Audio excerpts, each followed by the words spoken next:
İslam'ın içki siyaseti başlıyor. Өткенде көріп еді ғой балаң сені. Кешірім сұрап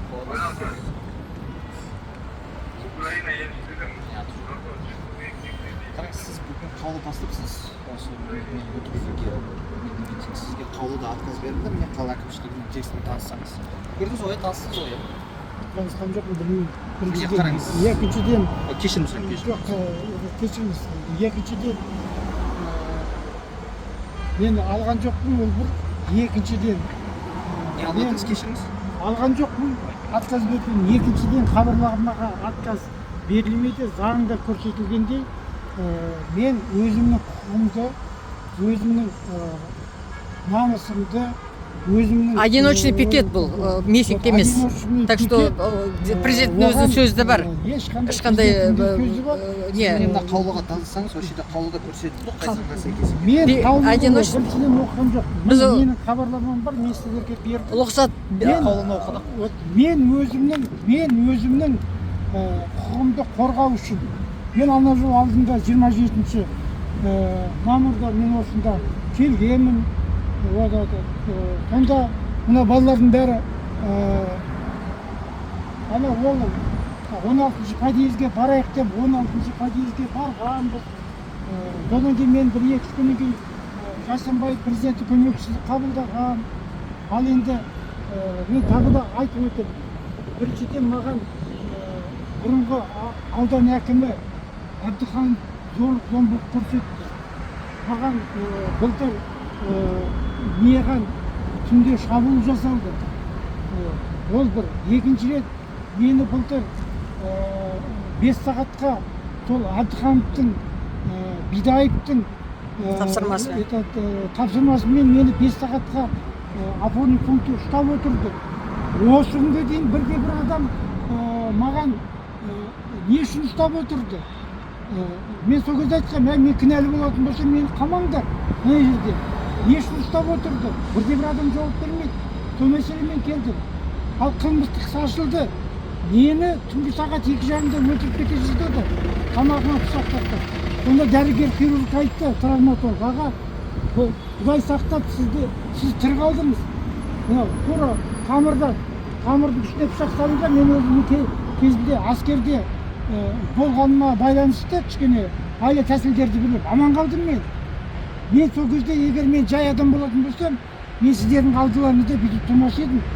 Осы күнге дейін мен 40-ымды жылымды 2 жылдығымды беріп, осы кейін барлығы күліп ойнап жүре беретін еді Әбдіхановтардың жартылы. Міне сол мәселемен келдім. Одан келген мәселем сол кезде мен Жасанбаев қайттым 43 миллион. Былтыр менің полигонымда өрт қойылды. 5 мамыр күні. жабылып кеткеннен кейін. Жабылып кеткеннен кейін мен уже 1 жыл жұмыс істемей өрт қойды. Мен арыз жаздым. 5 мамыр 223 жыл. 2023 жылы. О жерде өрт болған жоқ, о жерде біз бардық.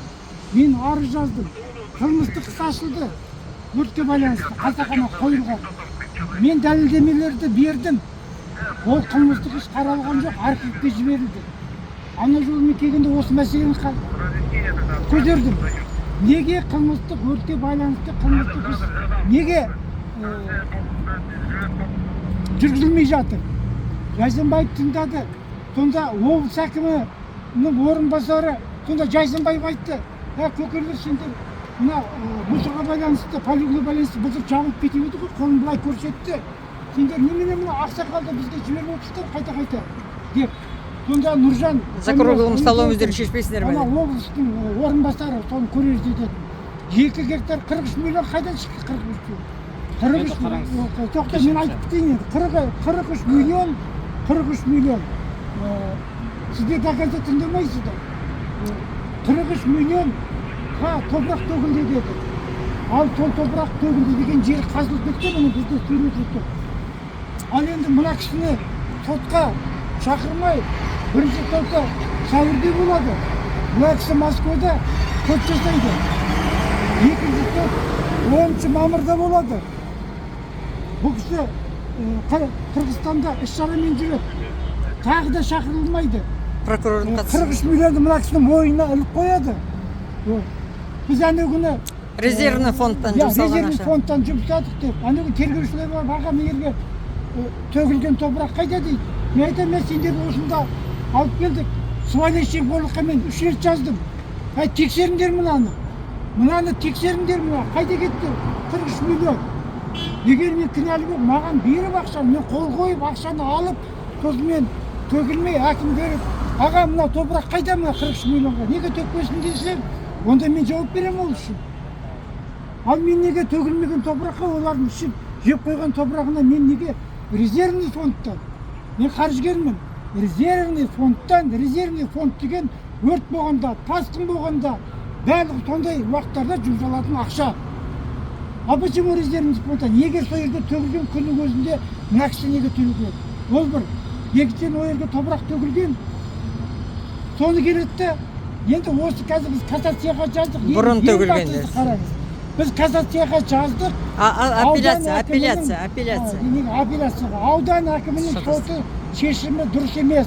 Мына кісі қатысқан жоқ, прокурор қатысқан жоқ, барлығы. Соны жаздық. Апелляция мінекей 14-інде апелляция болады. Біздің сұрағымызды қарамайды, завод қайда? Завод бар. Сен біздің сұрағымызды қарасашы, апелляция. Ана соттың шешімі дұрыс емес, біз соны жазып отырмыз. Жоқ, оны қарамайды. Сонда мен не істеуім керек? Айтыңдаршы маған. Не істеуім керек? Үшінші ең бастысы, міне, тыңдаңыздар. Әбдіхановтың сөзі. Айжігіт әкім болып тұрғанда, Айжігіттің көздің құрты керек. Новый прокурор, давайте мы подключим. 16 подъездге барайық. Шум поднимем, дейді жаңағы. Мен до конца тыңдасын ба. Шум поднимем, дейді. Әбдіхановтың сөзі. Давайте мы нового прокурора подключим. Записи барлығы бар. Митинг организовать етейік. Телевидениені шақырайық. Акиматтың келген. Мен сонда халық жауымын. Әбдіхановтың Егібаевқа айтып отырған Есіл ауданы ма? Есіл ауданы ғой. Үшінші ең бастысы, қазіргі әкім Айдарбеков президенттің атын жамылып жүрді. Мен қашан, қай жерде президенттің атын жамылдым? Қай жерде мен президенттің атын бір жерде айттым? Президентті мен президент ретінде білемін. Мен президентті әрқашанда қолдаймын. Президенттің ұсыныстарын, жолдауларын мен оқысыны оқимын. Мен сол кісі туралы ертеңде бір мақалам шығады, ана жолда бір мақалам шықты. Ертең егемен Қазақстанға сыбайлас жемқорлық туралы, басқа туралы жазып жүрген адаммын мен. Почему? Неге ол мені сыбайлас жемқорлыққа айтады? Апыдан кешіріңіз, апыдан хат келді дейді. Айтсын маған, апыдан кім хат жазды сондай? Мен кімнің апыға барып, апыдан барып ақша сұраппын ба, аппарат президенттен?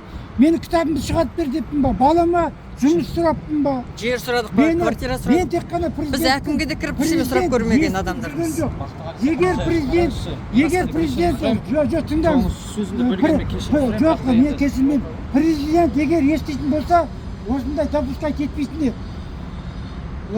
Ал енді президент, вот сіздер мен апыға бар дейсіздер. Апы өздері сондай задание беріп отырып, олар мені қарай ма? Ана жол неге қарамады? Неге бармасыз подъездге? Мен бармайын, неге барайын? Мен ана жол болдым ғой. 3 ай болды. А мен сіздерге сіздер бар, қамайсыздар ба? Қамаңдар мені, жүр. Мен алыңдар. Жоқ, алыңдар, все, болды. Қамаңдар мені. Қамаңдар, мәтіп түсіріңдер, қамаңдар мені. Қамаңдар, мен қолыма кісен салыңдар. Сабыр сақтаймыз. Жоқ, кісен салыңдар. Мен бірдеген маған. Өзін қоған. Мені давайте еттім. Маған, кешіріңіз, маған 43 миллион Адам жан айқайымызды қайда жеткізу керек сонда? Жазықсыз. Мені президенттің атын жамылып жүрді. Барлығы жемқорлар олар отырған. Қамаңдар. Өздері жемқорлар. Жоқ, мен сізге жұмыстарын өткізіп отырмын, Бақтығали Сақтықожаевич. Сіздердің өтінішке сай. Сіз бердіңіз, сізге отказ берді. Жоқ. Одиночный передке ешқандай отказ. Заңды түрде мені қарамай атса, мені өлтірейін деп атса, сіздер митингіні айтасыздар. Мені өлтіре жаздады. Осы күнге қаралмай жатыр. менің кемпіріме менің мойныма 43 миллион өздері жеп қойып сыбайлас тыңдаңыз мені сыбайлас жемқорлыққа қарсы сыбайлас жемқорлыққа қарсы үш рет жаздым неге осы көтен сыбайлас жемқорлық мені қарамайды кешіріңіздер айттым неге сіз мені жазғырып тұрсыз қазір одиночный жүр пожалуйста мен барайын мені осы сұрақтарымды менің алдыма сіздің әкіміңіз сіздің әкіміңізде Талғар ауданында істеген мен өте білемін оның қандай жігіт екенін де білемін сол жігіттің тапсырмасы бойынша келіп отырсыңдар сендер болды одиночный пикетке ешқандай разрешение алмайды президенттің өзінің де несі бар болды сіздің пикетіңізге қарсы сіз өтініш жасадыңыз одиночный пикетке разрешение алынбайды жоқ мен енді сөйлемеймін бұл митинг емес мен ашық жарияладым болды мен ашық жариялаймын онда шаруалар болды міне осында тұрамын осында тұруға болады ғой кім балам одиночный пикетке мен осында тұрамын рұқсат алып отырмыз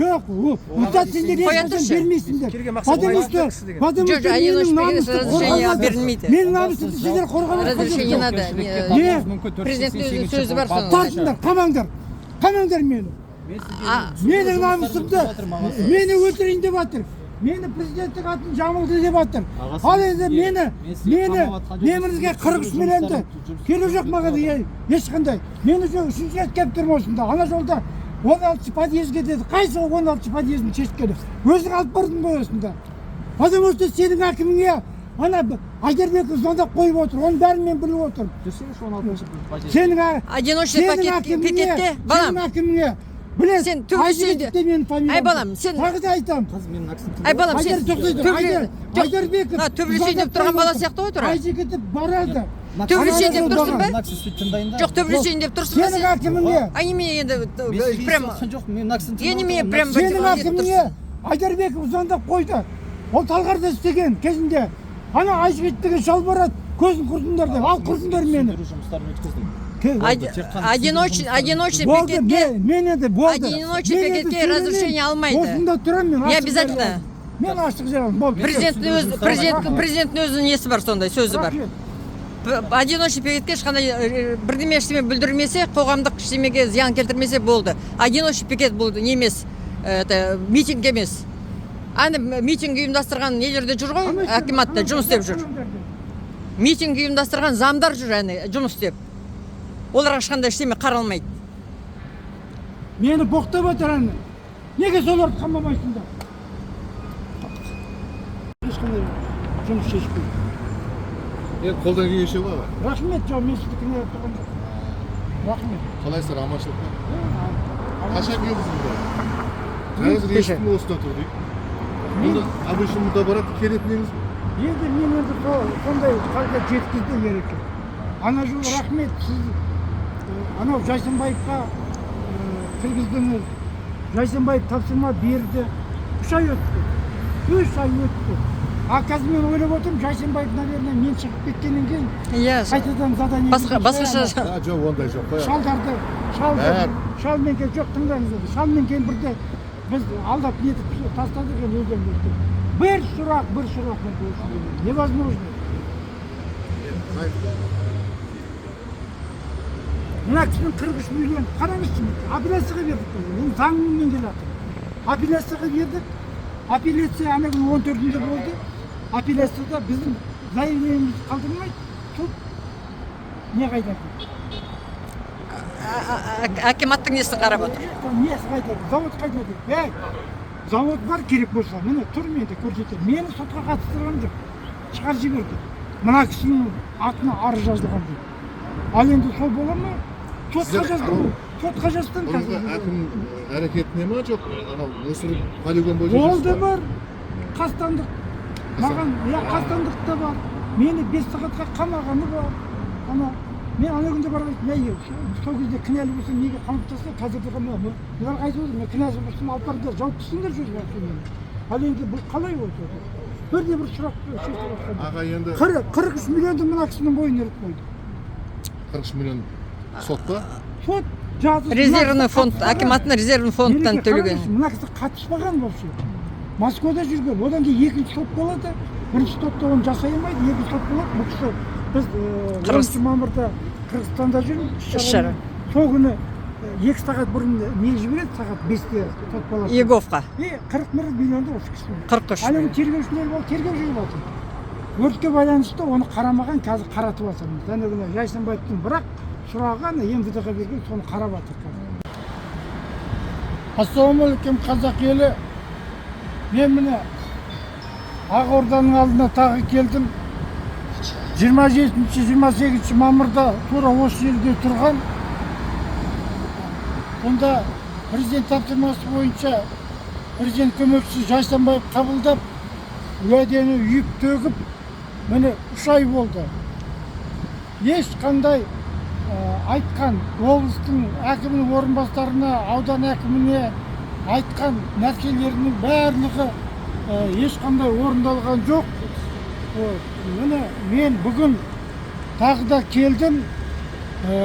Сол айтқан уәделерім неге орындалмады?